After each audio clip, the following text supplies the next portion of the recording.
Gardening is so therapeutic. Growing up, it was the role of an African mom to ensure that she had a variety of vegetables and fruits in her food garden. So every homestead had one. She also ensured that all her children, both boys and girls, participated in home chores, and gardening was one of them. Good morning, good people, and I hope you are all doing well. It's a dull morning here on the slopes of the hills of Kilimanjaro in Kenya, Africa, but we thank God for the new day. In our last video, I shared lessons we had learned from our small organic food garden. If you haven't watched it, kindly do so. This is African Mom's World, and thank you so much for stopping by to watch our content. Suggestions are also welcome. Kindly subscribe so that YouTube alerts you when we upload a new video.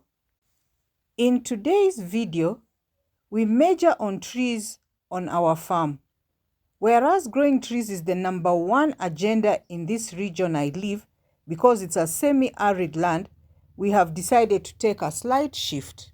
Trees have all the advantages, providing shade, timber, firewood, contributing to climate change, and I know we actually need the rains.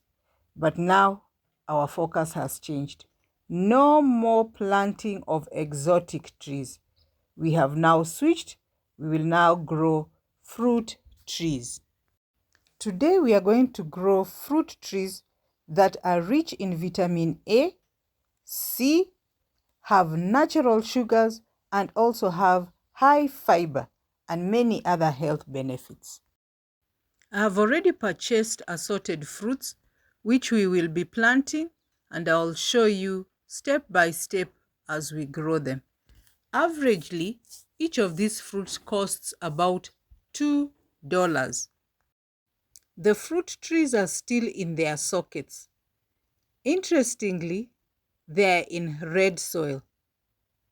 Many people really believe in red soil, but where I stay here, we have black cotton soil. And so we will just use the soil that we have. We are not going to bring soil from elsewhere.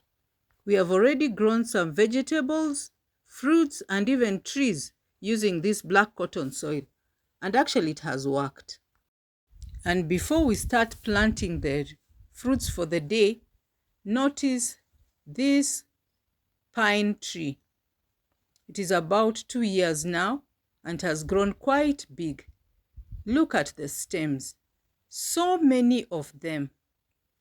I think it has done really well. It has a lot of branches, and this is quite helpful because it has provided us some good shade.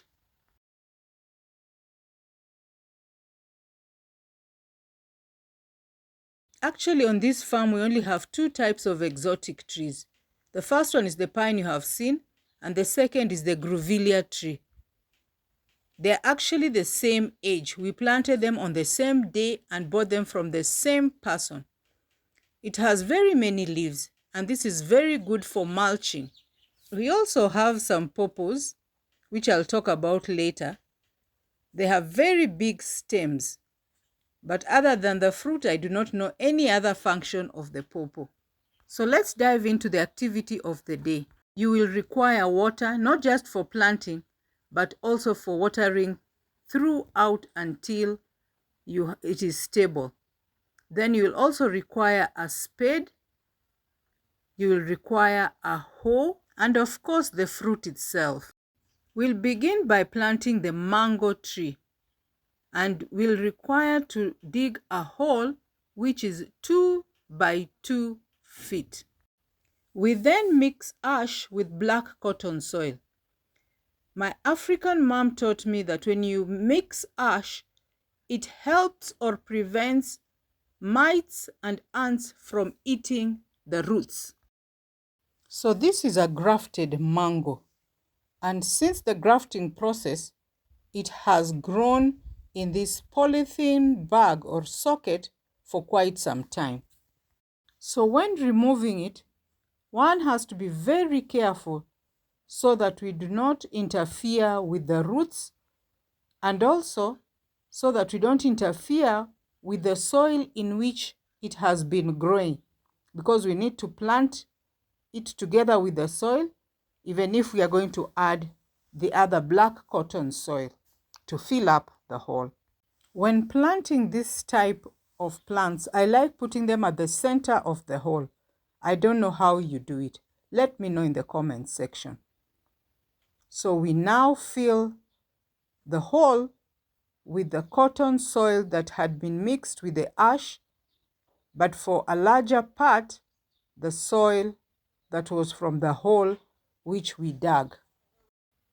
And so we continue adding this soil, not only returning the soil that was in the hole before, but we have to do it so well such that we do not leave a hollow, but ensure that we have levelized it and the fruit is standing straight. This will contribute to its growth from now on. And so we are going to repeat this same process because we had 2 mangoes that we bought, and we will not show how we have grown the other mango, but we'll show other fruits. So after doing that, we have to water it. And I actually prefer planting either in the morning or evening when the sun is not too hot, so that I can do the watering. As I had mentioned earlier, today we are planting 2 fruits, the mango and the orange fruit. So this is the second one, and we are going to plant this orange in the already dug hole. Remember we said 2 by 2 because they're just the same.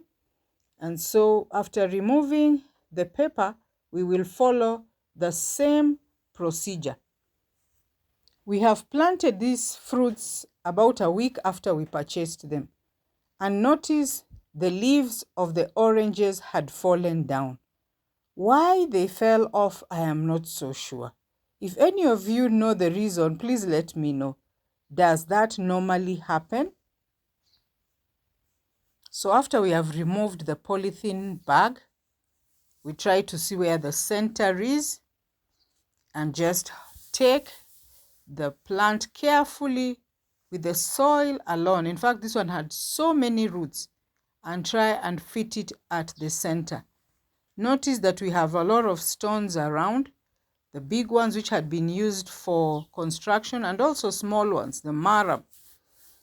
And so we try to return some of it while picking any of the stones or any big stumps of trees that are still lying around. And if you notice, this was a construction site, so we do not have a lot of soil around it. So we have to bring it from elsewhere and try and fill the hole that we dug until the base of the tree is actually covered. There is also a lot of long grass around it, and I have just tried to reduce it or try to cut it with my hands, and then try to return as much soil to the hole as possible. And so it's as easy as that. We have planted our orange tree, and the work that remains now is watering.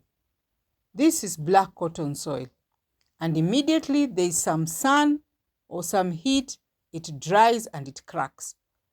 So we have to keep watering it. Remember, this tree has some thorns, so be careful that you do not get pricked. And so this brings us to the end of our fruit planting day of the orange and the mango. But remember, we also have some other fruits on the farm. Thank you so much for always coming back to view our videos. I don't take it for granted. And if you have any comment or any suggestions, kindly leave it in the comment section below. And also remember to subscribe. Thank you, and see you in the next one.